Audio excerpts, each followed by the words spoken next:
इस मूवी की शुरुआत में हम एक मार्क नाम के बेहतरीन फाइटर को देखते हैं जिसकी आज फाइट एक टाइटन नाम के खतरनाक फाइटर से होने वाली है। टाइटन के बारे में ऐसा कहा जाता था कि जब उसे गुस्सा आता था तो वो अपने सामने वाले फाइटर की जान ले लेता था। एंड मार्क भी कोई आम फाइटर नहीं होता, वो भी एक बहुत बेहतरीन फाइटर होता है। उसने अपनी लाइफ में जितने भी फाइट लड़ी सभी फाइटरों को धूल चटा दिया। फिर उसके बाद में इन दोनों की एक दूसरे से फाइट शुरू हो जाती है एंड थोड़ी देर तक ये लोग लड़ते हैं। थोड़ी देर तक बेहतरीन फाइट होने के बाद में फाइनली मार्क हार जाता है और टाइटन उसको मार देता है। फिर यहाँ पर सीन चेंज हो जाता है और हमें 6 महीने पहले का सीन दिखाया जाता है। हम सीरिया की एक ऐसी जगह को देखते हैं जो बमबारी की वजह से पूरी तबाह हो गई थी। फिर उसके बाद हम एक एरोरा नाम की लड़की को देखते हैं जो वहाँ से कुछ अनाथ बच्चों को बचाकर एक रिफ्यूजी कैंप में ले जाती है। एंड उस कैंप में एक छोटा बच्चा वेंटिलेटर पर अपनी आखिरी सांसें ले रहा होता है, लेकिन थोड़ी देर बाद वो मर जाता है क्योंकि वहाँ पर हॉस्पिटल की सुविधा नहीं होती। एरोरा ने उसको बचाने की बहुत कोशिश करी थी लेकिन वो मर जाता है। फिर उसके बाद में एरोरा एक वीडियो बनाकर इंटरनेट पर डाल देती है जिसमें वो डोनेशन मांग रही होती है ताकि यहाँ पर हॉस्पिटल बन सके। फिर उसके बाद हम इटली के कोर्ट में एक वकील को देखते हैं जो कुछ क्रिमिनल्स को सजा दिलाने की कोशिश कर रहा होता है। एंड उन क्रिमिनल्स को बचाने के लिए जो उनका वकील होता है वो कोई और नहीं बल्कि मार्क होता है। फिर मार्क इस केस को जीतकर उन क्रिमिनल्स को आजाद करवा देता है। फिर मार्क कोर्ट से जैसे ही बाहर आता है तो उसके पास में एरोरा का कॉल आता है। यहाँ पर हमें ये पता चलता है कि ये दोनों एक दूसरे के साथ में रिलेशनशिप में होते हैं। दरअसल ये दोनों अनाथ होते हैं और इन दोनों की परवरिश इटली के एक चर्च में हुई थी। बड़े होने के बाद में इन दोनों ने आपस में फैसला किया था कि ये लोग अनाथ बच्चों को बचाया करेंगे। इसीलिए एरोरा सीरिया गई थी जहाँ पर उसे 2 अनाथ बच्चे मिलते हैं। साथ में वो द लिटिल एंजल एसोसिएशन नाम का एक एनजीओ चलाया करती थी। फिर उसके बाद में एरोरा मार्क से बात करते हुए उस लड़के के बारे में बताती है जो हाल ही में मर गया था। साथ में वो वहाँ पर हुए हादसे के बारे में भी बताती है और उनकी सिचुएशन इस टाइम पर कैसी है इसके बारे में भी बात करती है। फिर उसके बाद में किम नाम की एक अनाथ लड़की जो कि अंधी होती है वो मार्क से फोन पर बात करने लगती है। वो मार्क से बात करते हुए ये बोलती है कि क्या वो कभी रात के अंधेरे में चमकते हुए सितारे को देख पाएगी। इसके बाद मार्क उससे प्रॉमिस करता है कि वो एक दिन चमकते हुए सितारे को जरूर देख पाएगी। फिर उसके बाद एरोरा जब मार्क से बात करती है तो वो बताती है कि उस लड़की के सर्जरी में बहुत सारे पैसे लगेंगे। फिर उसके बाद में मार्क फोन को काट कर उसी चर्च में जाता है जहाँ पर उसकी परवरिश हुई थी। वहाँ पर वो उस नन से मिलता है जिस नन ने उसको पाला था। फिर वो उस नन से एरोरा के बारे में सारी बातें बताकर वहाँ से उन्हीं क्रिमिनल्स के बॉस के पास में जाता है जिसका नाम होता है कैस्टिलो। कैस्टिलो फाइट कंपटीशन को ऑर्गेनाइज करवाता था एंड जो भी फाइटर जीतता था वो उसे प्राइज देता था।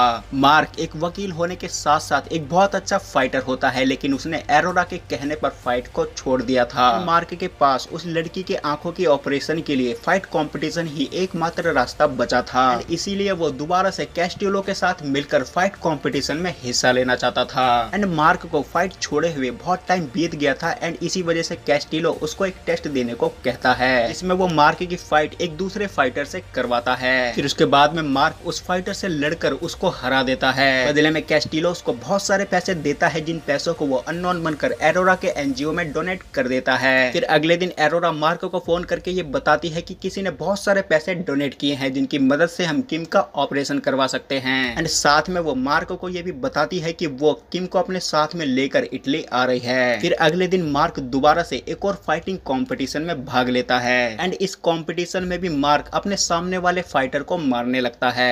एंड ऑर्गेनाइजर इस चीज की वीडियो बिना किसी फाइटर की परमिशन लिए इंटरनेट पर अपलोड कर देते हैं। फिर उसके बाद में एरोरा किम को लेकर इटली आ जाती है। फिर वो मार्क से मिलती है जिसके बाद में मार्क उसके साथ में और किम के साथ में काफी सारा टाइम बिताता है। फिर अगले दिन मार्क एरोरा को बताए बिना ही फाइट करने चला जाता है। इस बार फाइट के दौरान दूसरा वाला फाइटर मार्क को मारने के लिए चाकू निकाल लेता है, लेकिन उसके बाद भी मार्क उससे फाइट करता है और उसे हराकर वहां से चला जाता है, लेकिन इस बीच उसको भी चोट लग जाती है। फिर जैसे ये बात एरोरा को पता चलती है तो उसको समझ में आ जाता है कि मार्क दोबारा से फाइट करने लगा है, जिसके बाद वो मार्क से लड़ने लगती है, लेकिन मार्क उससे बहाना बनाकर इस बात को शांत कर देता है। फिर अगले दिन कैस्टिलो दोबारा से मार्क को अपने पास में बुलाकर एक फाइटर से फाइट करने को कहने लगता है। उस फाइटर का नाम फादर एमेट होता है और वो दुनिया के सबसे बेहतरीन फाइटरों में से एक फाइटर होता है। कुछ टाइम पहले एक चर्च में प्रीस्ट भी रह चुका था, लेकिन उसे चर्च से निकाल दिया गया था क्योंकि वो 8 साल की लड़की के साथ गलत काम करते हुए पकड़ा गया था। एंड साथ में कैस्टिलो मार्क को यह भी बताता है कि अगर मार्क मार्क ने उसको हरा दिया तो उसे बहुत ज्यादा बेनिफिट होगा। फिर उसके बाद में मार्क उससे फाइट करने के लिए रेडी हो जाता है, लेकिन कैस्टिलो को उसके ऊपर यकीन नहीं था एंड इसी वजह से वो दोबारा से मार्क का टेस्ट लेता है, जिसमें मार्क को एक खतरनाक फाइटर से फाइट करने के बाद में 2 खतरनाक लड़कियों से फाइट करना था। फिर मार्क इस चीज के लिए भी रेडी हो जाता है और मार्क ऐसा इसलिए कर रहा था क्योंकि उसे हॉस्पिटल बनाने के लिए बहुत सारे पैसे चाहिए थे और कहीं ना कहीं मार्क को भी फाइट करने में मजा आने लगता है। फिर फाइनली मार्क अगले दिन उसी फाइटर से फाइट करने चला जाता है, जहां पर मार्क और उस फाइटर के बीच में एक जबरदस्त फाइट होती है, लेकिन फाइनली मार्क उस फाइटर को भी हरा कर, दोनों लड़कियों को भी हरा कर वहां से चला जाता है। उन फाइटरों को हराने की खुशी में कैस्टिलो मार्क को $3 लाख दे देता है। फिर उसके बाद में मार्क खुशी खुशी अपने घर जाकर किम से बातें करने लगता है और अपना फोन वहीं पर रख देता है। फिर थोड़ी देर बाद जब एरोरा वहां पर आती है तो वो मार्क का फोन चेक करने लगती है, जिसमें उसको ये पता चलता है कि मार्क फाइट करने लगा है। इसके बाद में वो मार्क से लड़ाई करके वहां से उसी चर्च में चली जाती है जिस चर्च में उसकी परवरिश हुई थी।